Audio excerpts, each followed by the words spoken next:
Ladies and gentlemen, welcome. Iron Lady of the Western World.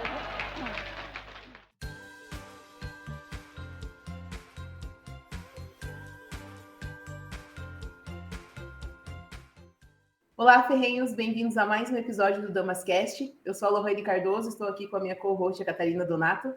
Tudo bem, Cati? Olá, ferrenhos, olá, Lô, olá, Yuri, obrigada pela presença. Hoje estamos recebendo o Yuri Lucena. O Yuri é assessor político do deputado Felipe Camusato, é diretor de eventos do Instituto Atlantos, advisor da Junior Achievement e membro do Fórum da Juventude do BRICS. E o Yuri hoje está representando o Instituto Atlantos. Vocês terão uma conferência no dia 6, né, Yuri? Eu gostaria que você falasse um pouco sobre o Instituto e depois um pouco mais sobre o que levou vocês a escolherem esse tema tão polêmico. Perfeito. Gurias, primeiramente, muito bom dia para vocês. Obrigado aí pela recepção. É uma honra estar aqui com vocês. Sempre acompanho o podcast. E, bueno, vamos começar então. O Instituto Atlantos, para quem não conhece, para quem é de fora de Porto Alegre, nós somos um think tank liberal, um grupo independente, sem fins lucrativos, aqui de Porto Alegre. Nossos coordenadores têm média de 18 a 32 anos, é realmente para público bem jovem, e nosso objetivo é qualificar o debate na academia, ou seja, nosso foco de atuação são nas faculdades para que a gente consiga capacitar cada participante, enfim, debater os debates, fazer os debates, né, com qualificação, seja dependendo do meio liberal, política e afins.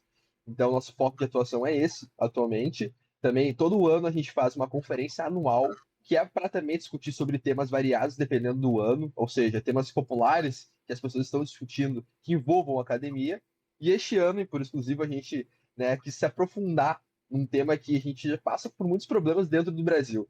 Porque o Brasil é um país, como vocês bem sabem, é um país muito instável, tanto politicamente quanto nos próprios, seja político, seja judiciário, legislativo, enfim, todos os problemas.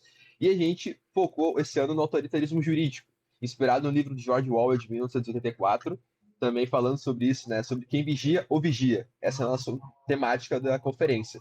E com isso a gente quer discutir, quer debater sobre uma questão que, de fato, né, será que nós estamos perdendo o nosso poder de liberdade de expressão no Brasil? Se de fato isso é. Eu não estou aqui para responder, porque eu não quero dar spoiler. Né? Nós temos convidados aí incríveis que vão participar da nossa conferência, como Marcel von Hatten, Hélio Beltrão, Lucas Berlanza e também dentre outros, né? Então, a gente quer ter essa abordagem porque a gente entende que é um tema que qualifica a própria academia.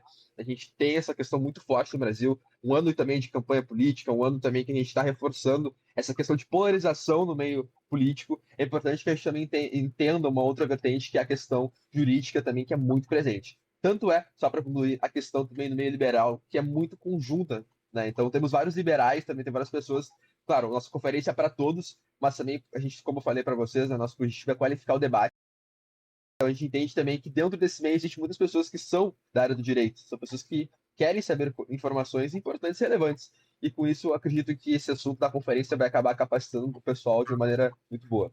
Yuri, e qual que é a tua opinião? Você acha que essa ditadura no mundo jurídico, ela começou há pouco, ela vem ocorrendo já gradativamente há muitos anos? Qual que é a tua opinião sobre isso?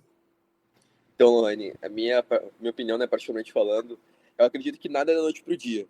Né? Eu gosto de fazer uma analogia com a questão política. A política do Brasil, ela só é instável atualmente, a gente só voltou para um momento bem difícil, porque isso já vem sendo construído há anos. E eu não estou querendo falar sobre lados, independente dos lados. O nível político de entendimento das pessoas acaba sendo muito dessa maneira. Também conforme o lado jurídico, porque, infelizmente, um acompanha o outro, na realidade, né? Um acompanha o outro, e a gente viu várias notícias também relacionadas a isso, a questão de liberdade de expressão. O Brasil, ele está muito mais difícil de tu opinar sobre algo sem ter aquele medo, algo que a gente não via nos anos anteriores, né? Algo de, meu Deus, se eu comentar isso no Twitter, eu acho que serei cancelado, né? Esse medo do cancelamento, esse medo de se expressar, é algo também que acaba sendo muito forte no Brasil. Então eu concordo, mas eu acredito que seja algo que já vem de tempos, né? Não vem nada da noite pro dia. A opinião de uma pessoa não é formada da noite pro dia, leva tempo. Né? Que nem quando tu vai quando tu vai plantar uma árvore. Desculpa, leva tempo para que ela cresça. Então ela vai criando raízes. E eu acho que o sistema brasileiro hoje, de entendimento das pessoas sobre a questão jurídica, sobre a questão política, é algo que já vem sendo enraizado por muito tempo. Que aí a gente fala sobre polarização. Tanto é que a gente quer trazer também um lado político do lado do Marcel, a gente quer falar sobre os fatos de pessoas que trabalham no ambiente jurídico para poder fazer essa relação e entendimento, né? Porque não é algo de hoje, a gente está passando por momentos piores, eu acredito ainda mais no governo Lula, agora essa parte falando um pouco mais né, sendo mais enfático sobre lados, e acaba sendo muito difícil, só que infelizmente as pessoas não têm o conhecimento o suficiente para que possam julgar. De fato, gente, está acontecendo um problema que vocês não estão percebendo, né? Eu acho que falta muita ação política, falta muita ação nos próprios institutos, falta ações que mostrem para as pessoas, pessoal, o tempo não tá legal, presta atenção, vai piorar. Sim. Né? Para a gente não se tornar um país como os outros países que a gente vê, como Venezuela e afins, Cuba, que são países também que têm muita ditadura. Hey Ferrenho, já pensou ter a oportunidade de estudar sobre autoras liberais com professores ótimos? Não perca tempo, acesse o link na descrição com o nosso ciclo de formação que vai estar disponível por tempo limitado. E eu acho que isso, infelizmente, é um movimento global, né? Não é só no Brasil. Você citou algumas conhecidas ditaduras, né? Alguns conhecidos governos autoritários, mas isso acontece também em países como o Canadá. Não sei se você acompanhou recentemente, eles vão dar prisão perpétua para quem se expressa na internet, para quem dá opiniões contrárias ao governo, né? E, infelizmente, eu acho que esse tipo de autoritarismo do judiciário, esse autoritarismo que vem acontecendo aos pouquinhos, acaba sendo até pior do que uma ditadura que, tipo, por exemplo, coloca tanque na rua. Eu sei que é difícil comparar, mas é quando você tem um movimento forte, assim, nesse sentido, todo mundo vê, tá ali às claras, ó, aconteceu essa coisa em tal dia, e a partir desse dia a gente tem um governo autoritário. Só que quando a gente tá tendo essa ditadura do judiciário, por exemplo, acaba não sendo tão claro para as pessoas quando você tem uma democracia e quando começa uma ditadura, porque ela vai acontecendo aos poucos. Você citou também o Marcel Van Hatten e outros políticos que eles foram agora para os Estados Unidos para denunciar essa situação que está acontecendo no Brasil, e eu acho que essa é a coisa mais importante, como você citou, mostrar para a população, expor os absurdos que estão acontecendo, porque tem muita gente passando pano. Muito, total, tanto é, só para concluir, Catarina, que eu concordo contigo e o problema maior é que as pessoas acabam meio que deixando se levar, porque pensar cansa. Sim. A população não gosta de pensar, ninguém gosta de pensar. Pensar é cansativo. E as pessoas custam a perceber, e a gente também tem mais a questão da censura na própria televisão, tem vários canais que não passam, né? E eu acredito, assim, que as pessoas passam as notícias, os canais passam os que eles querem. Né? Não é que dizer assim, meu Deus, eles estão não querendo passar. Cara, eles vão passar notícia que dá ibope. Fato. Então tem coisas que acabam não engajando as pessoas. E as pessoas não querem saber disso. As pessoas querem saber, na época, lá, quando tu vai votar no teu candidato, é isso que a pessoa se importa. Agora, tirando isso da questão política, as pessoas não se importam tanto. Então falta nisso, e concordo plenamente contigo quando tu fala. Né? É diferente tu olhar um tanque na rua e falar, meu Deus, estou vendo no governo. Sim. Agora, quando tu vai vindo aos poucos, algo mais passivo com o tempo, é difícil a pessoa entender e depois falar, caraca, meu Deus, eu não posso Perdi a minha liberdade. No Twitter. Sim. Eu não posso comentar nada no Twitter porque senão eu vou ser cancelado, posso ser preso. Só que se torna um novo normal, né? Porque vai acontecendo aos pouquinhos. Exato. E a gente se acostuma com isso, né? Exatamente. Como diz, acho que é Hayek, no Caminho da Servidão, a liberdade ela é perdida em fatias, né? Como se fosse uma linguiça, e ela vai sendo tolhida, cortada aos poucos. E as pessoas, elas não percebem. Como a Kate falou, quando você coloca um tanque na rua, é mais fácil das pessoas terem essa virada de chave. Mas aqui no Brasil tem acontecido, eu como advogado, eu percebo que essa mistura dos poderes, principalmente do judiciário querendo legislar, ela vem acontecendo já há muitos anos. E a gente não percebe, isso vai sendo trabalhado no inconsciente das pessoas para elas normalizarem isso. Não sei se vocês acompanham, mas a jurisprudência hoje no Brasil, ela tem um peso muito maior que a lei. E isso já vem acontecendo há alguns anos, só que as pessoas elas não sentiam isso na liberdade delas. Elas sentiam isso, num contrato, o judiciário ele se metia com a jurisprudência num contrato, num assunto de pai e filho, numa questão criminal, então as pessoas pensavam, está me beneficiando, então é bom que o judiciário se meta e modifique a lei, porque a lei está atrasada e tudo mais. E agora que a gente está percebendo e tomando consciência de que essa mistura do judiciário, essa intromissão dele no poder legislativo é muito prejudicial, porque, como vocês dizem ali no tema de vocês, quem vigia, o vigia, né? Então, assim, a gente deu muito poder para um poder que não deveria ter tanto, cada um tem a sua função, e agora é muito difícil da gente parar eles, né? É muito difícil da gente parar, porque agora eles pararam de decidir apenas sobre contratos. eles começaram a se meter na questão de legalização de drogas, na questão de aborto, que são assuntos polêmicos e assuntos que devem ser tratados pelo legislativo.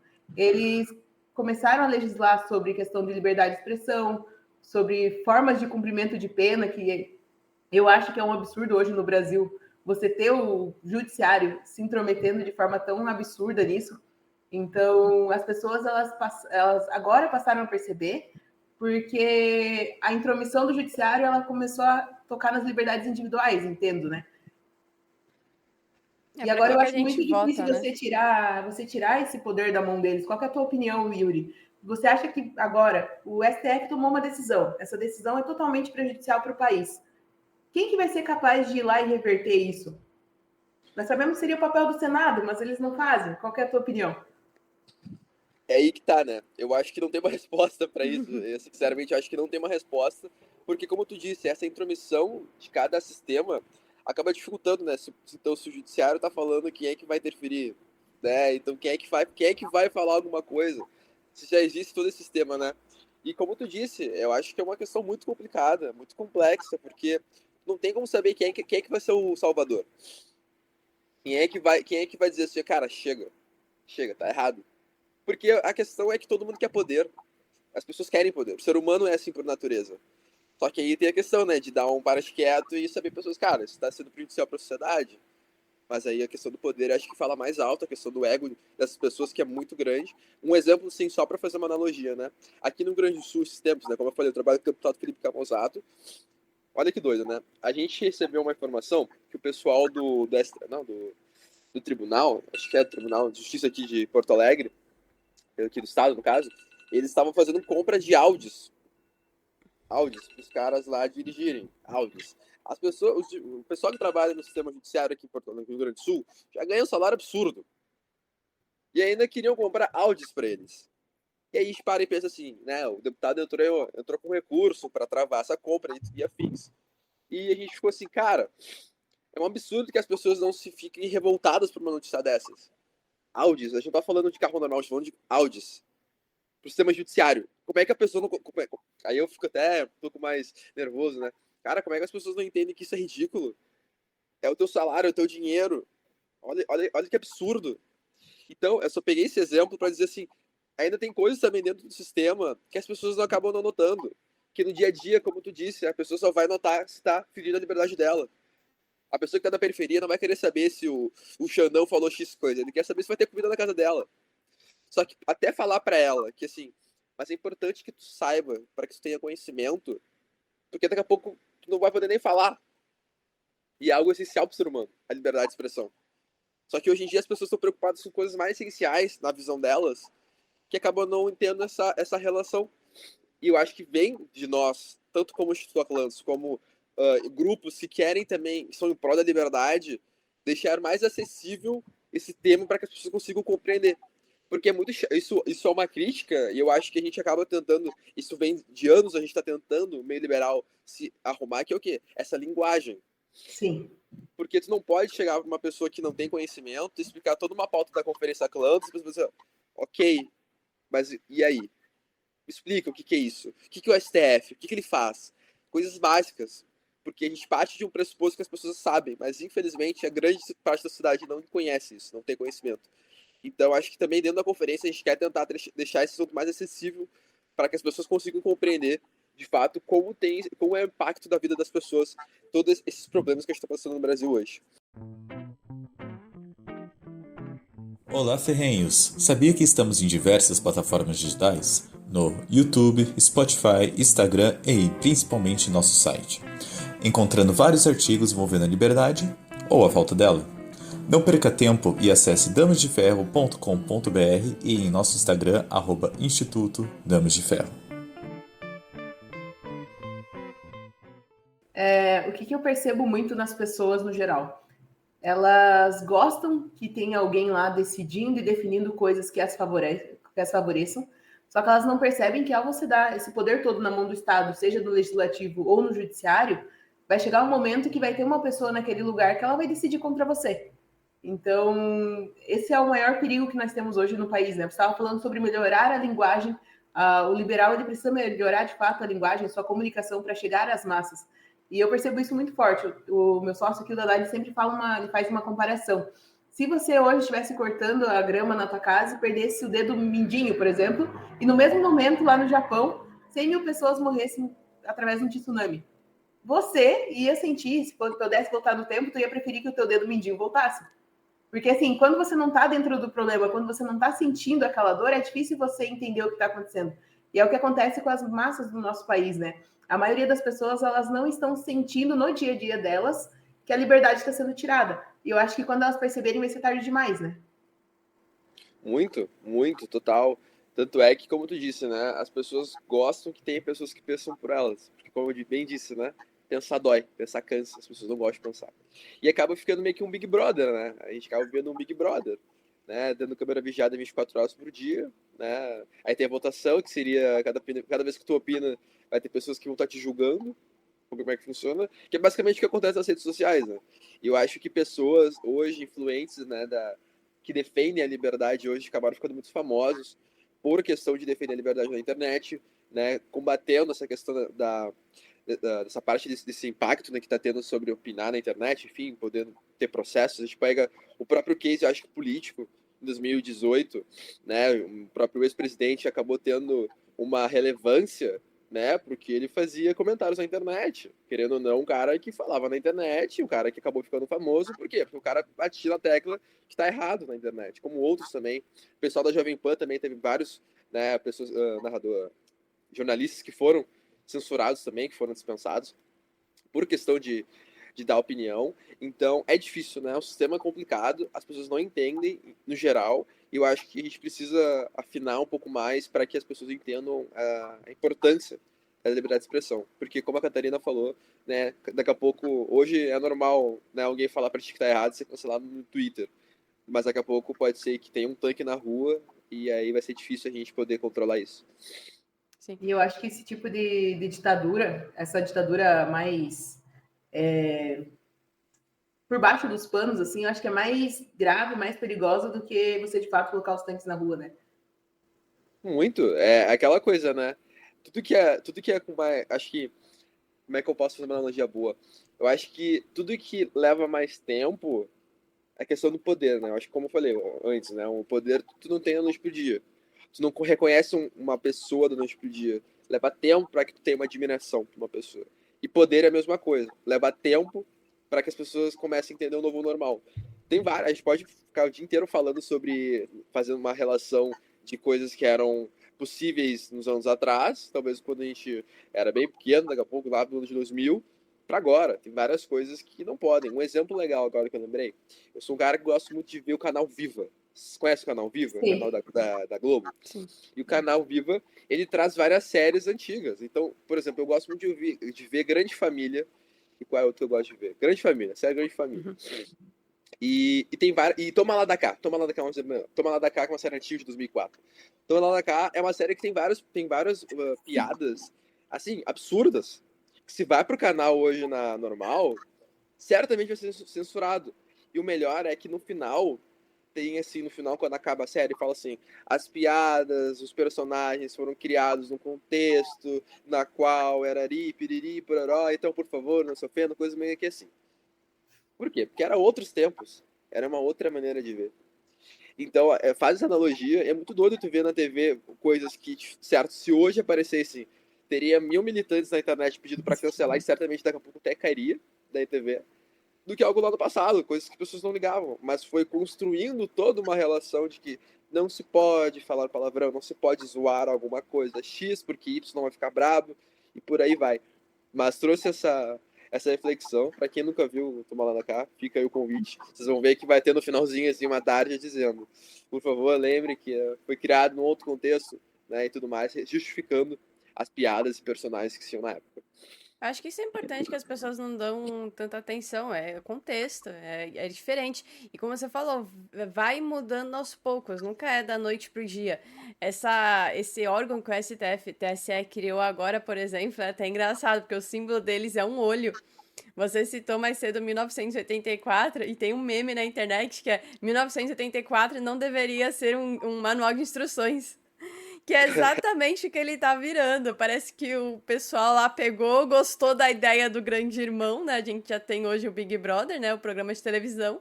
Então, tentando passar o programa de televisão para a realidade.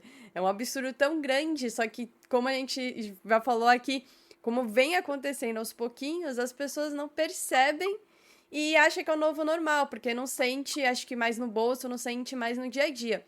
Nessa questão de, por exemplo, de soluções agora, né? De tentar mostrar para a população o que está acontecendo. Eu enxergo que isso só viria quando realmente as pessoas ao sentirem e falarem, não, agora foi longe demais. Tipo, a gota do copo d'água, sabe? Que fez o copo transbordar.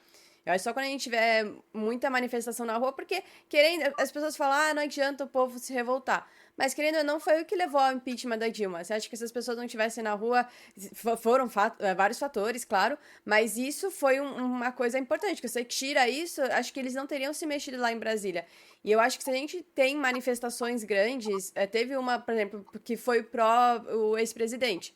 Mas eu acho que muita gente foi nessa manifestação, teve até alguns deputados e vereadores que foram lá, não apoiando ele, mas assim, contra tudo que está acontecendo. Então eu sinto um pouco de falta disso e eu acho que encontros como o que vocês estão promovendo agora é importante para a população, por mais que seja talvez um pouco mais restrito, tem uma linguagem que não é acessível para todo mundo. Eu acho que esse tipo de coisa é importante porque você tem um pessoal que talvez seja mais influenciador indo nesses encontros e trazendo essa informação, tentar trazer essa informação mastigada para a população. Então, na minha opinião, eu acho que a gente só vai conseguir sair disso quando realmente tiver alguma coisa que passe do absurdo, que na minha opinião já passou faz tempo, mas acho que as pessoas ainda não estão enxergando isso, e que aí as pessoas falam, não, agora a gente tem que fazer alguma coisa contra isso, né? E aí eu queria que você falasse mais também do encontro que vai ter, as pautas. Eu concordo contigo, né? Porque as pessoas, no geral, como a gente falou durante o podcast, não entendem como é que tem isso como impacto na vida delas, né? E é importante que a gente comece a debater para que a gente consiga também trazer esse assunto. Só que, infelizmente, na minha opinião, particularmente falando, eu acho que é muito complicado, eu acho que no momento em curto prazo, porque essa construção vem de tempos. Eu acho que ela está muito entrelaçada à questão política. Então, se o lado X defende que isso é errado, certamente o lado X, eu ia falar lado esquerdo, o lado Y vai acabar defendendo ao contrário também. E vai ficar um embate que a gente vê isso há tempos. Acaba sendo um embate político. Passa um pouco, né? E as pessoas defendem hoje política como se fosse time de futebol. Exato. Não existe conversa. Se a Lohane defende um lado, tu defende o outro, não existe conversa. Eu não quero falar com ninguém, não quero entender. Porque as pessoas querem impor ideias. Então, acho que vai faltar um pouco de tempo. Isso só é um reflexo dos próprios representantes que estão lá, porque agem assim, né? Aquela coisa, né? Se tu vê uma pessoa na TV fazendo um tal negócio, uma criança que tá vendo de 14, 15 anos, vê que isso é normal, certamente ela vai querer fazer o mesmo. Né? Então tu cria uma educação política, tu cria a tua educação a partir dos costumes que tu vai vivenciando, tu vai vendo. E também a opinião política, a opinião sobre o Estado, tudo sobre afins, sobre esquerda, direita e tudo mais, também é com o tempo, né? Mas pegando o teu gancho, então, Catarina, a gente vai falar sobre a questão do STF, sobre liberdade de expressão, a pauta política no próprio Congresso, como é que isso impacta. Como eu falei, a gente vai ter o Marcel, a gente vai ter o Hélio Beltrão, o Rodrigo Samar Marinho, o Lucas Berlanza. Teve outros que eu não comentei, né? Como o Marco Antônio Costa, que é jornalista e comentarista político também. Ele, se eu não me engano, trabalhava na Jovem Pan ou trabalhou na Gazeta do Povo também. Ele foi dispensado, se não me engano. Tem a Josiane Reis também, que é doutora em finanças, mestre tributário. Também trabalhou como professora universitária também. O Berlanza, a Marise também, que é uma grande professora, acho que vocês conhecem. A Marise Chons, que é gaúcha também. É uma queridona. Então, a gente vai tentar fazer um debate para que as pessoas de fato entendam. Né? São grandes nomes também que vão vir, como eu falei, vai ter o Hélio Beltrão, vai ter o Marcel Morrato, que é o deputado hoje um dos mais votados do Brasil, também que é um cara que leva essa pauta pró-liberdade, que é contra todo esse tipo de censura e tudo mais. Eu acho que isso vai conseguir ter uma conversa, uma boa discussão para a gente ver como é que a gente vai tentar barrar isso. Mas, só para dar um spoiler, e também só para também concluir, como a Catarina falou, a gente só vai mudar quando as pessoas entenderem isso, né? Irem para as ruas e se manifestar. Porque sem isso, é aquela coisa, né? A voz do povo é a voz de Deus. Então, se o povo está em casa, parado, discutindo em casa para ver quem é melhor e quem é pior, não vai mudar nada. A discussão de domingo no churrasco, como aqui em Porto Alegre a gente faz, no churrasco, não vai ter como. Tem que ir pra rua, tem que falar, tem que debater, tem que se mostrar para que a gente consiga mudar essa realidade. Quem Eu quiser percebo participar, como é que faz? Quem quiser participar, eu não sei se vai ter aqui, mas vamos deixar o link na descrição, quem sabe. E também tem o nosso Instagram, Instituto Atlantos, @Instituto Atlantos, para que vocês possam conferir. A gente sempre está colocando as informações da nossa conferência, podem também ver nossos conteúdos que a gente coloca. E certamente vai ser uma grande experiência. A gente espera contar com vocês. Todos são convidados, Brasil, afora. Para quem Dia estiver, 6 em Porto Alegre, né? Dia 6 de Porto Alegre, na Faculdade de PUC. E também vai ser um dia pós Fórum da Liberdade, né? Que ocorre também aqui em Porto Alegre. Então, se vocês forem do Fórum da Liberdade, aí fiquem mais um dia no sábado de manhã para acompanhar conosco a Conferência Atlantis. E só retomando ali, eu acho que depois do dia 8 de janeiro do ano passado, muitas pessoas ficaram com medo de ir para a rua se manifestar. Eu vejo isso aqui em Santa Catarina. Santa Catarina teve um número grande assim, de pessoas que foram até Brasília, pessoas que até hoje estão presas, outras pessoas que estão com tornozeleira eletrônica. E quando nós falamos sobre o dia 25, acho que foi o dia 25 do mês passado, né? Foi ali na Avenida Paulista. Sim. O pessoal, eles ficaram com medo. Eles ficaram com medo de se manifestar, eles ficam com medo de ir para a rua, porque eles já sentiram na pele um pouco dessa falta de liberdade, sabe? O Brasil era um país muito conhecido por depois da ditadura militar, por ter liberdade de se expressar, por as pessoas irem para a rua, por pedir mudanças e tudo mais. E eu sinto que após o 8 de janeiro teve essa virada de chave, porque muitas pessoas ficaram com receio tanto de se manifestar na internet, porque como você disse, hoje se você faz um tweet mal interpretado, você é cancelado, você é bloqueado, denunciado. E principalmente de ir para a rua. Eu sinto esse receio das pessoas aqui. Eu trabalho com a parte política aqui em Santa Catarina e eu percebo que as pessoas elas têm receio. Quando você vai tentar marcar uma manifestação na rua, elas ficam com medo de ser mal interpretadas, de acontecer alguma coisa. E assim, eu percebo que o medo delas é personificado, tá? E a gente sabe que o STF é formado por vários ministros, mas eu percebo que o medo do catarinense hoje que quer se manifestar é o medo do Xandão. O pessoal tem muito receio assim da figura dele, porque tiveram muitas pessoas que foram presas, estão sendo julgadas, e você percebe quando você analisa aqueles processos de 8 de janeiro que a maioria deles não tem fundamentação jurídica alguma, que eles aumentam os fatos para ter uma materialidade delitiva ali, uma coisa mais... Eles tentam encaixar os fatos no direito, só que você olhando tecnicamente aquilo não fecha, a conta não fecha, só que essa opressão que essas pessoas tiveram, o resultado fez com que elas criassem medo de ir para a rua. E eu fico preocupada, eu não sei qual é a tua opinião, você acha que um dia a gente vai conseguir reverter essa questão do medo das pessoas irem para a rua? Porque como você falou, ficar discutindo só no churrasco de domingo não vai funcionar. E eu percebo que isso tem até travado algumas pessoas ao serem candidatas esse ano, em 2024. Esse medo de se manifestar politicamente, sabe? Claro, eu acho que assim, sendo bem sincero, eu acho muito complicado, né? Como eu falei, o sistema atual é muito difícil. A gente está tendo um governo que realmente mostra ser muito autoritário, querendo ou não, acaba sendo um governo autoritário. Como tu disse, tem coisas que são sem fundamentos, tem justificativas sem fundamentos que as pessoas acabam deixando passar.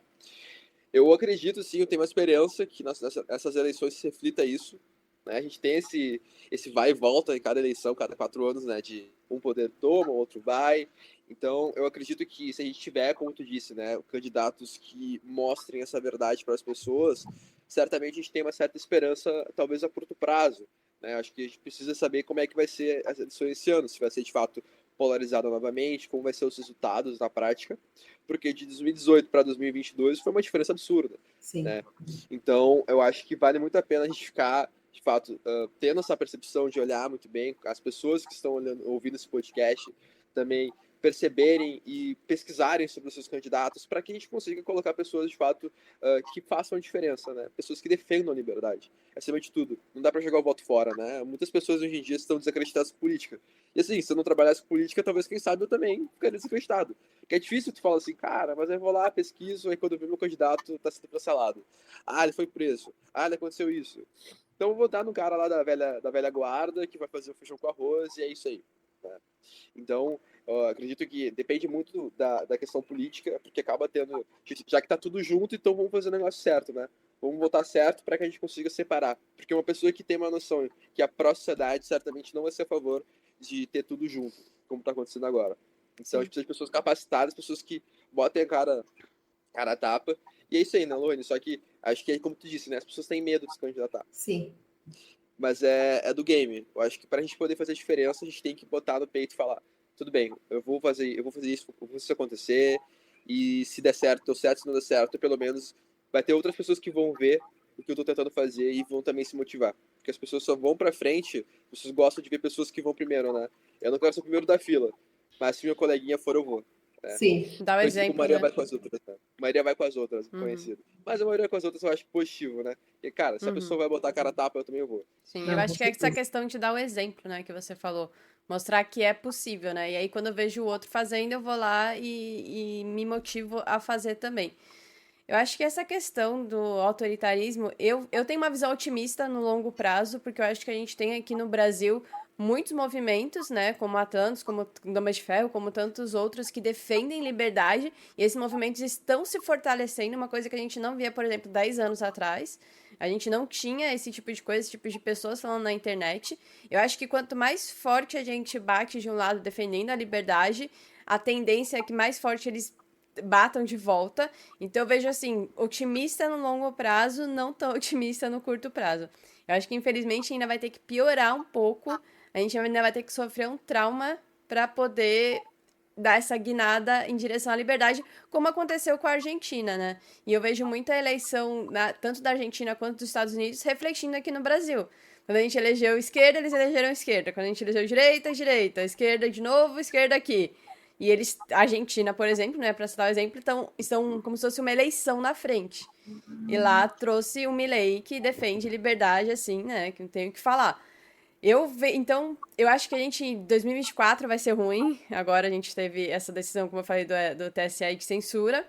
Acho que 2025 ainda vai vir forte. 2026, então, eles vão estar desesperados com a internet. Porque, como a Lohane falou, eu acho que foi a gente não veria um presidente eleito que veio através da internet, e isso revoltou muita gente, né?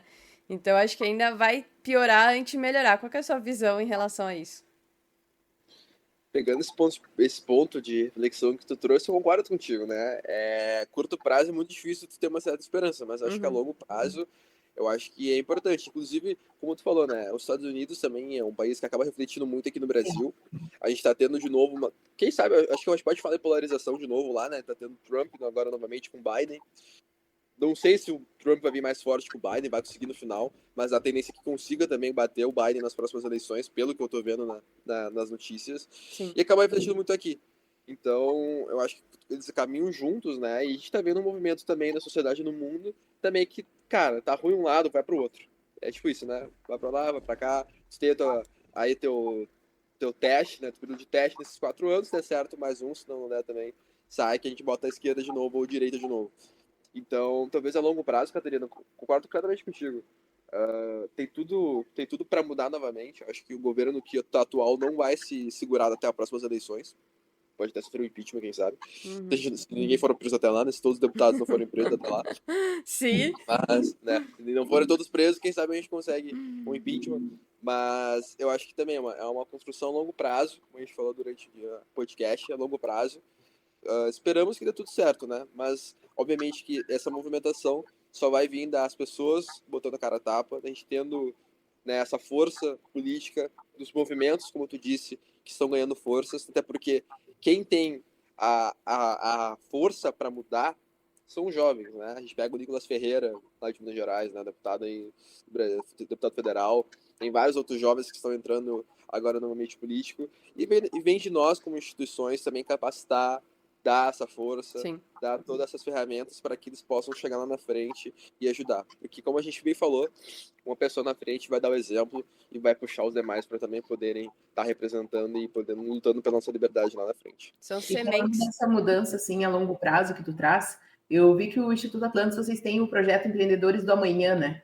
Vocês trabalham essa consciência política e profissional nessas crianças, essa questão da importância da liberdade em si, ou vocês focam mais na questão do mercado de trabalho mesmo? Porque, como você falou, é importante mostrar para as novas gerações que tem alguém com coragem, alguém que defende liberdade, que está à frente, para que elas também possam se espelhar nisso, né? Claro, então, né, Lohane, dentro do Atlantas a gente tem muito bem claro sobre essas questões de, como é que eu vou fazer uma analogia, né? De frentes que vão combater essa questão da censura e também que defende a liberdade. Hoje o Atlantis ele se enquadra numa questão mais acadêmica, ou seja, a gente não tem um foco muito de qualificar para debate político, a gente quer qualificar para o debate acadêmico, que é uma vertente junto com a política. A gente tem hoje acadêmicos que defendem a liberdade, como temos políticos. O Atlantis ele acaba se enquadrando mais numa questão de fato acadêmica. Então, dentro do Empreendedores do Amanhã, a gente acaba não pegando muita questão política, a gente acaba qualificando mais e indo para um lado mais de mercado de trabalho, preparando essas crianças para isso, né? Ano passado a gente teve a parceria com o IEE, que foi no Instituto Caldeira aqui em Porto Alegre, que teve muitas crianças impactadas, agora me fugiu o número, mas teve bastante criança impactada. Então, o projeto anual que a gente faz também para visando essa questão de mercado de trabalho, como é que as pessoas se portam, porque de fato, né? O básico, as crianças hoje em dia da periferia não têm. Então, é um foco do Atlantis também para a capacitação no mercado de trabalho, conhecer como é que funciona essa preparação para ingresso, né? Porque hoje a gente vê que a educação no Brasil também não é das boas, né?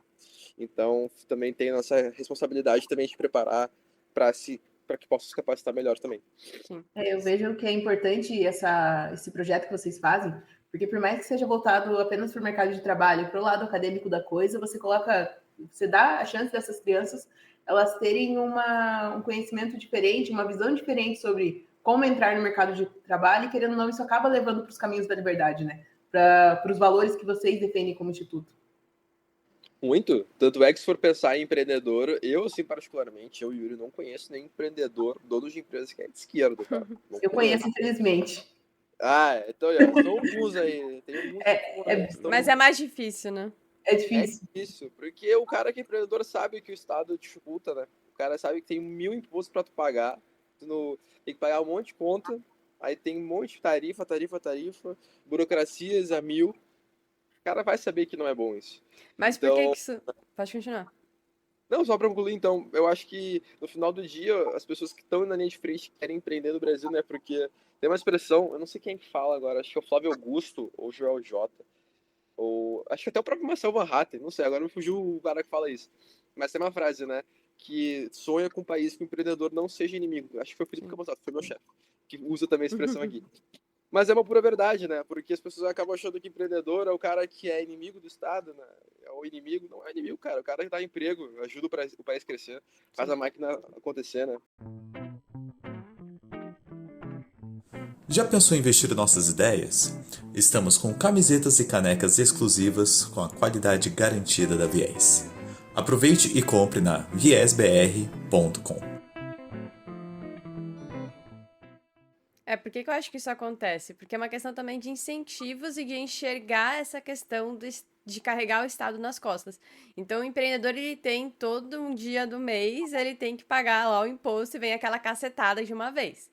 Agora, se você for pensar por essa questão, o CLT, o funcionário, também deveria ser contra isso, porque ele deveria ganhar quase o dobro do que ele ganha, dependendo do salário, só que isso vai para o Estado. Então, se você perder uma pessoa, você prefere ter todas essas coisas que você tem hoje de graça ou ganhar o dobro do que você ganha?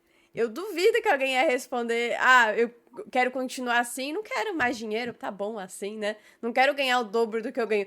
Só que quando a gente vai pagar comida no supermercado, vai pagar uma conta de luz, vai pagar tudo que a gente paga hoje tem um imposto. Só que como ele já tá embutido na conta, as pessoas não enxergam isso. Não é uma coisa que vem clara, você recebeu R$2.000 de salário, era pra você ter ganhado 4.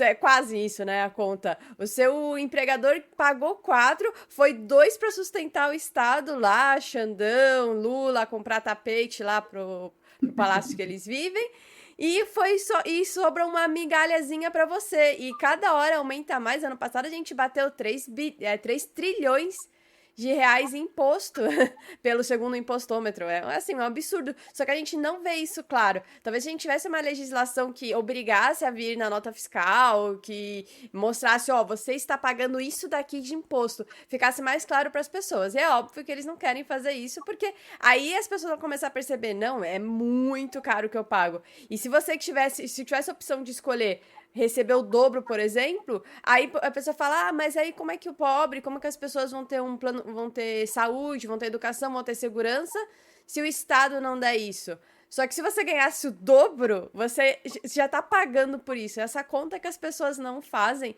que eu acho que a gente precisa levar mais para a população. E eu acho que esse, como a gente estava falando anteriormente, eu acho que esse é um ponto que dói no bolso, talvez seja mais fácil de explicar, né? Falar, ó, você ganharia o dobro se você não estivesse pagando isso. A pessoa fala, nossa, poxa. Aí a pessoa entende. Tem um movimento que eu acho interessante, aquele combustível sem imposto.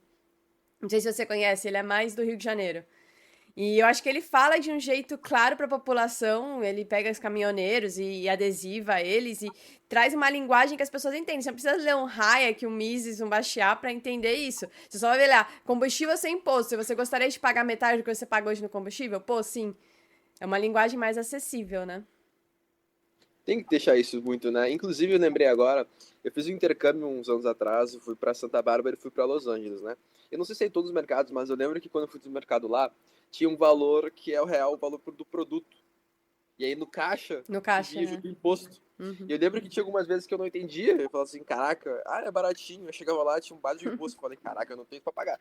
Daí eu lembro que eles colocavam essa questão do valor, mas aí é uma questão também que a pessoa fala, pô, cara, é caro. O negócio é R$2 aqui, $2, eu vou pagar 7, sei lá, 5. Aí sobe no caixa, né? Tem que fazer o cálculo. E como tu disse, para as pessoas não tem porquê. O brasileiro é normal da gente. A gente não quer saber, a gente não quer rodeio. Vou pagar isso? Vou pagar. Tipo assim, sabe? Não quero saber se você vai ter mais. Se eu tiver o dinheiro, eu vou pagar. Então, falta esse conhecimento e falta as pessoas também terem essa noção para que a gente faça a diferença. Porque, como tu bem disse, né? Se as pessoas forem entender de fato quanto gastam, sim, aí vai mudar. Aí o jogo muda, né? Mas é melhor uma cidade que ela não tenha conhecimento do que uma cidade que tenha, né? Porque uma cidade que tenha conhecimento, ela esqueci a expressão, mas ela não só julga, né? Mas ela questiona. Uma cidade questiona. Porque ela questiona tudo, né? E pro político isso não é bom, né? Exato. É um pensamento crítico que tem que ser construído, né? Só uma correção.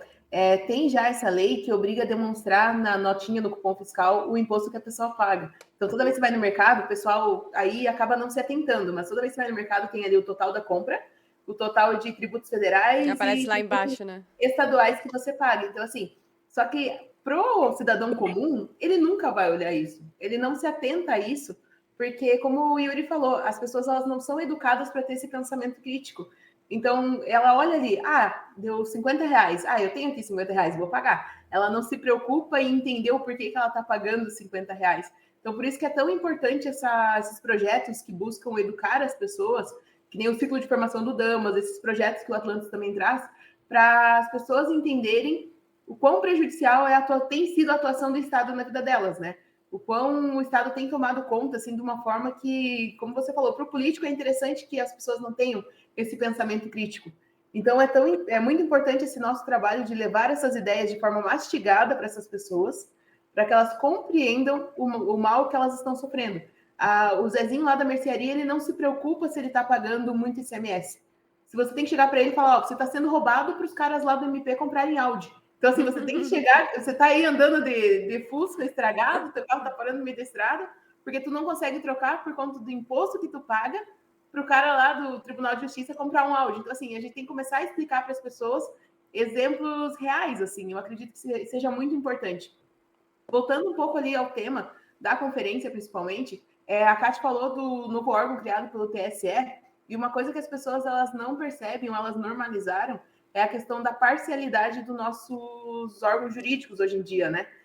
Sempre teve aquela premissa de que a justiça ela é cega, surda, não sei o quê, porque ela deve ser imparcial. Só que a gente vê o Lindenberg Farias comemorando que o processo do Bolsonaro caiu com o Dino. Então, assim, é muito escrachada essa questão da parcialidade e as pessoas não percebem o perigo disso. Como a gente falou lá no início do episódio, quando você tem um cara que ele decide a seu favor, está sendo útil para você, ok. Só que daqui a pouco essa cadeira, a dança das cadeiras, ela corre e essa pessoa muda. Então, assim, quem que vai vigiar essa pessoa que está comandando, decidindo a sua vida agora? Talvez ela esteja decidindo a seu favor, mas daqui a pouco entra outra pessoa que vai decidir contra você. E esse poder que as pessoas estão dando, o pessoal, às vezes da esquerda, o pessoal ali que apoia essa interferência direta, eles não têm essa consciência de que daqui a pouco a dança da cadeira ela ocorre. E que daqui a pouco quem vai estar sentado na cadeira vai ser alguém que vai estar decidindo contra ela. Ela não percebe que é muito importante não haver esse poder de decisão, não haver esse poder de intromissão na vida da pessoa, né? Total. É uma coisa assim que as pessoas partem do pressuposto que o poder vai ser sempre, né? O Lula não vai abrir mão do poder dele, ele vai querer ser candidato até morrer, porque é o poder que ele tem.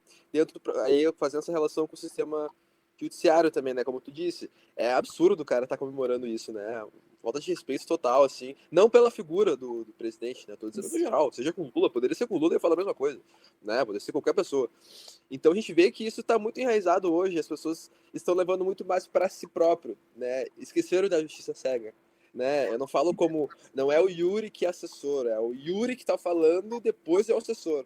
Eu vou criticar primeiro como assessor político, entender como assessor para depois falar que é o Yuri, né? Isso virou o contrário, eu acho, no sistema judiciário, né? A pessoa tá falando como si própria, com a própria opinião dela. Não tá falando como o cargo que ela exerce no momento. Então, isso acaba tendo um impacto muito grande, porque a pessoa que está entrando hoje no âmbito do direito, que quer seguir essa profissão, que está iniciando no início, né? Tá no início, vai ver isso e fala assim, ok, tá bom, se ele faz isso, tá lá no poder, tem lá em cima, eu também vou fazer. E vai gerando um ciclo total. E como tu disse, né? Um dia a pessoa pode estar a teu favor, como outro dia não está. É um game, é um jogo. É que nem um Big Brother. No final do dia, todo mundo vai querer se votar para poder ficar com poder e ganhar o prêmio. E o prêmio é o poder. Exatamente isso que você falou. E eu percebo que isso tem afetado já na ponta. Essa despreocupação do judiciário lá no alto escalão, com a imparcialidade, com seguir as regras jurídicas, isso tem afetado aqui no juízo de primeiro grau. Isso tem afetado o juízo de segundo grau. Então, assim, eles não têm mais esse receio de ser imparcial. Nós percebemos muitas vezes em cidades pequenas que a atuação do magistrado ela tem sido totalmente política. Então, é isso que você falou. O cara, ele vê o cara lá do STF, o cara do TSE, agindo dessa forma parcial, ele está pouco se lixando sobre as regras da magistratura. Ele está pouco se lixando se isso vai ou não afetar a carreira dele. Porque hoje a gente vê o grande privilégio do judiciário. Hoje o cara rouba, o cara pode fazer qualquer cagada. A pena dele é a aposentadoria compulsória. Então, assim, você vê caras com 30, 32 anos, 33 anos que cometeram infrações. E, assim, para o cara ser considerado uma infração hoje tem que ser algo muito grave. O cara é aposentado compulsoriamente. Então, essa... impunidade, essa liberdade que a judiciário ele tem tido na tomada de decisões, ela já tem afetado já o primeiro escalão do judiciário. Isso é totalmente preocupante porque começa a atingir as pessoas na ponta. Daí, daqui a pouco, essas pessoas vão conseguir começar a sentir o impacto. Só que, como a Catarina falou, daqui a pouco isso é muito tarde. Daí, isso meio que corresponde já aos tanques na rua. Então, não vai ter muito que a gente possa fazer. E vai no que a gente sempre falou, né? É importante que as pessoas comecem a pesquisar e tudo mais, né? E só vai vir de pessoas que querem colocar tapa-cara, que não tenham medo de falar, de sentir, para que a gente consiga mudar essa situação. Não tem outra maneira, não tem outra alternativa. Porque se ficar assim como está no momento, como vocês duas falaram, né? Vai piorar e não vai ter como mudar. E se deixarmos assim, vai ficar pior a situação, depois vai ser difícil reverter. Sim. Eu acho que a polarização até incentiva esse tipo de comportamento, porque como você falou mais cedo, Yuri, as pessoas virou torcida de futebol. Então, assim, a pessoa não critica o governo atual porque votou nele e a outra opção ele era contra. Só que, assim, nada impede que você vote no menos pior, né, que é a democracia, e ainda assim critique, ainda assim fale, não, a gente tem que cobrar, tem que vigiar. O tema da Tantos é quem vigia o vigilante. Eu acho que a população. A população é o maior vigilante que tem, né? A gente tem que ir lá, tá sempre cobrando, né? Tá sempre... A liberdade não cai do céu. A liberdade não é uma coisa que passa intrinsecamente de geração a geração. As pessoas, você nasce com aquela liberdade, vai morrer com aquela liberdade. Não, a gente tem que continuar lutando por isso diariamente. E aí vai toda essa questão que a gente falou. Trazer mais pessoas para dar o cara a tapa, para dar o exemplo. Quem não quiser mostrar a cara, tem vergonha, não gosto, tem julgamento. E eu entendo isso. Eu acho que é muito difícil realmente você colocar a sua cara na internet, você se candidatar, mas tem tantas coisas que a gente pode fazer mesmo nos bastidores, ajudar alguém que tá fazendo isso, compartilhar uma postagem que acha um absurdo. Então, acho que as pessoas precisam sair um pouco da indignação para ação. Precisa começar a fazer alguma coisa, a agir, e pra gente conseguir sair dessa situação. Porque se a gente não faz nada na nossa vida, isso para qualquer aspecto da vida, né? Não adianta a gente ficar reclamando da situação que tá e continuar fazendo as coisas do mesmo jeito. A gente tem que, não, se eu não gosto desse aspecto da minha vida, eu preciso mudar isso. Eu não gosto do meu emprego, eu vou mudar de emprego. Eu não gosto da situação que o país está, eu vou fazer alguma coisa que possa ajudar quem tá fazendo para mudar a situação, ou eu mesmo vou fazer alguma coisa para mudar a situação. E aí entra esses movimentos, esses encontros que vai ter agora dia 6 de abril, que eu acho, assim, sensacional. Eu acho que a gente precisa de mais disso no Brasil inteiro. Eu vejo até pouco, por exemplo, no Nordeste. Eu acho que a gente ainda tem uma representação no Sul e no Sudeste, mas está faltando a gente levar mais para as pessoas que não têm acesso, porque eu entendo que é difícil você comprar uma passagem para ir para outro estado para conseguir acessar isso. Fóruns online, debate online, grupos online, eu acho que isso tudo ajuda. Mas quando eu já participei de alguns encontros presenciais e é outra coisa. A sensação é muito boa, você tá lá vendo a pessoa, conversando pessoalmente com a pessoa. Então, acho que a gente precisa até levar mais isso. E como eu falei mais cedo, sempre que a gente bate, a tendência é que eles batam mais forte. E a gente não pode desanimar. A gente tem que acumular vitórias e se perde uma ou outra batalha, a gente não pode... a gente perdeu, o Brasil... Não pode ficar pessimista. A gente perdeu, não tem mais chance no Brasil. Não, eu acho que o que a gente mostra aqui no Damas e que esses outros movimentos que a gente sempre tá falando aqui mostram é que tem sim esperança, tem sim jeito no longo prazo. E a gente precisa começar a plantar essas sementes agora, se a gente vai querer colher lá na frente, né? Total. Acho que, como tu bem falou, né?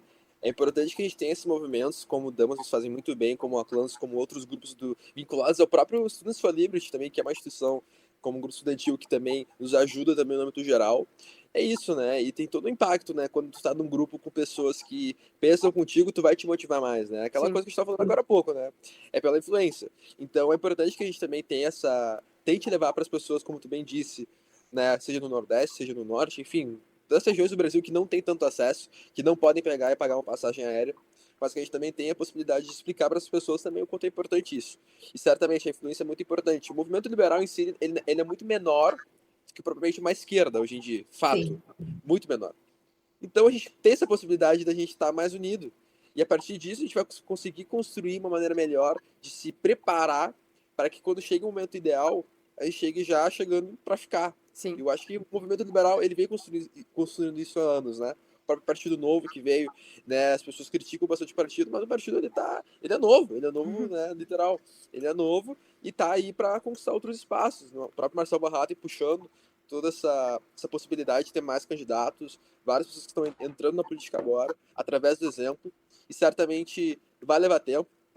Como tu bem disse, né? Não dá para a gente também perder uma e dizer, meu Deus, tá tudo acabado. Como eu falei, é um jogo. É um jogo que tem várias partidas. E as partidas são as eleições. Então, cada partida vai ser um jogo. Vai ter gente que vai perder, vai ter gente que vai ganhar. Mas o importante que conta são os pontos correntes, né? A longo prazo. Aí você pode definir, perdi ou ganhei. Então, leva tempo. E eu acho que, certamente, a gente vai ter bastante experiências no futuro ainda como movimentos para poder capacitar vários jovens do Brasil afora para que possam também estar não só no ambiente acadêmico, né, nos representando, mas no âmbito executivo, no judiciário, enfim, no legislativo e também nessas frentes para que a gente possa estar sempre defendendo a liberdade. E é como você falou, é um jogo e esse período que a gente fica entre eleições, eu creio que seja um momento de preparação.